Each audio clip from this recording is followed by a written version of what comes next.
So,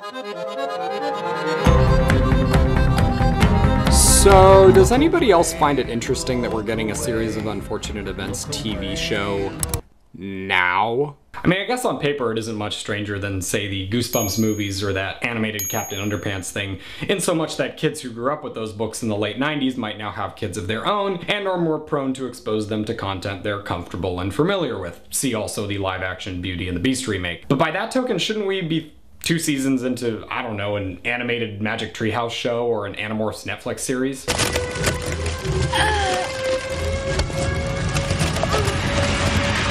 Okay, bad example. But Animorphs didn't get a $150 million studio adaptation in the semi-recent past, and the 2004 Series of Unfortunate Events movie actually wasn't half bad. More on that later. But it did bomb at the box office, suggesting the audience for the books wasn't large enough to warrant the kind of monetary resources needed to do the story justice, which brings me to my original question: why now? So I was scrolling through my Facebook newsfeed the other day and I stumbled across one of those video advertisements for a masterclass taught by Goosebumps author R.L. Stine. Specifically, the course focuses on writing horror for children and young adults, and about halfway through the video, Stine says this. If you're writing for kids, think about the age of the audience constantly. My big rule for writing middle grade horror is that they have to know it's a fantasy. The real world can't interfere. There's no divorce, no guns, no one ever dies. Once you've established that, you can go pretty far with the scares. Now, this is certainly true of Stine's work, the Goosebumps novels in particular. There's nothing inherently scary about a talking dummy with a Napoleon complex if you adhere to the commonly held notion that talking dummies aren't a real thing. I'm invincible!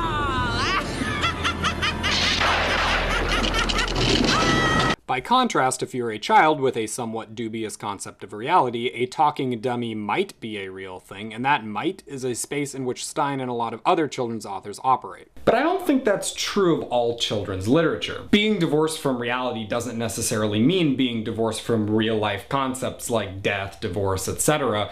And fantasy, specifically fantasy horror, can effectively introduce kids to said concepts in a tactful and nuanced way. Harry Potter often gets cited as a good example of this. Concepts like eugenics, terrorism, internalized racism, and government corruption are more easily digestible when they're being played out with wands and wizards, but Series of Unfortunate Events takes this to a whole nother level. For those of you unfamiliar with the book, Series was a collection of children's novels published primarily in the late 90s and early 2000s and written by Dan Handler under the pen name Lemony Snicket. Set in a neo-Victorian hellscape somewhere between an Edward Gorey painting and a Monty Python sketch, the books follow Violet, Klaus, and Sunny Baudelaire, a trio of wealthy orphans on the run from the nefarious Count Olaf, a distant relative whose various schemes to steal the enormous fortune Violet will obtain when she comes of age are regularly thwarted by a combination of dumb luck, the siblings' superior intellect, and the attempts of a mysterious organization known as VFD, the latter of which gets an added emphasis in the TV show. I think it's safe to say that secret societies and inheritance law aren't things your average kid deals with on a day-to-day basis, but the books remain grounded in their own version of reality. There are embellishments, sure, but they're seldom fantastical. This is not a fantasy series. If I were to put series in any genre, I'd say it would be satire. The broad elements are broad intentionally to draw attention to the inherent ridiculousness of similar elements in the quote-unquote real world. For example, in the 6th book, the Baudelaires are adopted by a wealthy couple only because adopting orphans is in, and the couple live and die, almost literally at times, by whatever high society deems fashionable at that very moment. Now, I'm just talking about the books, and I could talk a lot about the books. They're wonderful and you should all read them. But what fascinates me are their adaptations, specifically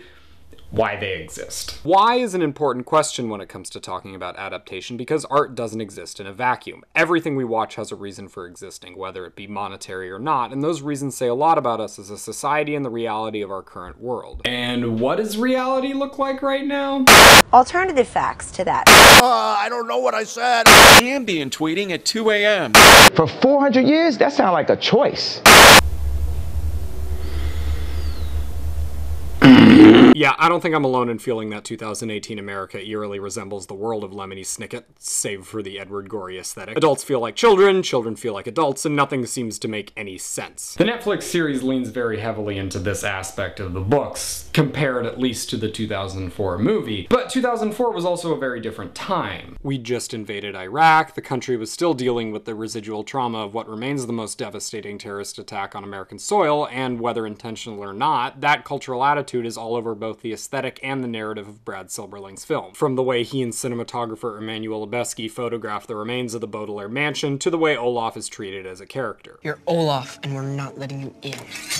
It's understandable, albeit more than a little frustrating, that the adults in the world of the film would buy into Olaf's increasingly convoluted plots and disguises. Anyway, that's why you should never run with one of these, kids. Part of this is simply a consequence of how the filmmakers chose to structure the film. In the novels, Olaf's evil plan is exposed in the climax at the end of book 1, but because the movie covers the first 3 books in the series and saves that particular revelation for the last act, the adults go through 3 full chapters of the story without any concrete reason to expect that Olaf is up to no good. He's just a crappy guardian who keeps showing up at convenient moments in the plot. More importantly, however, the adults of the film act in a largely realistic way. Again, this is satire, so real is being used liberally here, but we aren't given any reason to believe these adults wouldn't stand up for the kids, or at the very least believe them whenever they claim Olaf is doing shady things, if they actually knew how shady he really was. Take Mr. Poe, for example. Poe's function in the book is, well, it's just that, a function. He ferries the kids from guardian to guardian, moving the plot along and acting as a sort of voice for the normal quote-unquote adult world. Movie Poe, played here by Timothy Spall, isn't exactly a stand-up guy, but he's quick to remove the children from Olaf's care when he suspects they're in danger. I'm sorry, Count Olaf.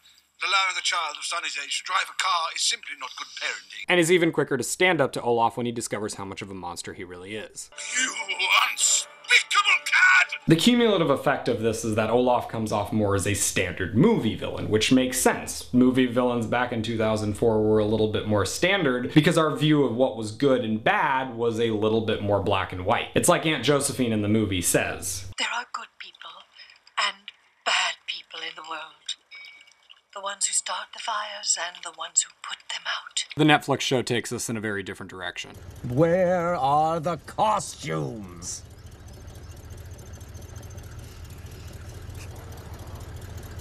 Nobody brought the costumes! Olaf and his band of miscreant actors are startlingly incompetent, and the only reason they're able to get as far as they do is because the world just happens to be slightly more incompetent than they are. In effect, the real antagonist of the TV series isn't Olaf at all, but Mr. Poe. Officers, arrest this man. No, officers. Oh, you're all in on it, aren't you? Oh dear. Netflix Poe, played here by K. Todd Freeman, is, and I don't use this word lightly, but infuriatingly stupid. And specifically infuriating because of the aforementioned role he's supposed to be playing in these children's lives. For someone who is actively trying to model what an upstanding adult should be to these kids, Poe's actions as a character range from oblivious to condescending to just flat out childish. Don't touch her! Grab her! Move closer! Run away! Kill the snake! Leave it alone! Give it some food! Don't let it bite her!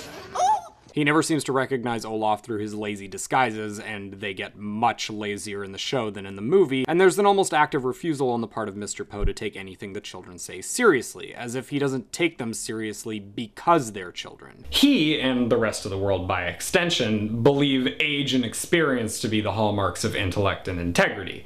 Older people just know better. The Baudelaires exist to challenge that very idea. They're not smart because they're young. The show is sure to include plenty of stupid kids to make that point. They're smart because they're well-read. They're observant and inventive. They're optimistic and strive to do the right thing even when it comes at a personal cost. They don't just want to survive the world around them. They want to make it better. We are America's future. And we must act on putting this civil-inflicted war while we still can. Welcome to the revolution. I think R.L. Stine touched on a really good point. What we read and what we watch as kids follows us into adulthood. It influences our behavior, shapes our worldview, and teaches us what qualities to value. But that's exactly why 2018 needs a series of unfortunate events. We live in a world that increasingly devalues justice and integrity, and having a kids show whose heroes aren't special because of some ancient prophecy, but because of their wit, intellect, and humanity is absolutely essential for raising a smarter, better generation. And there's nothing unfortunate about that.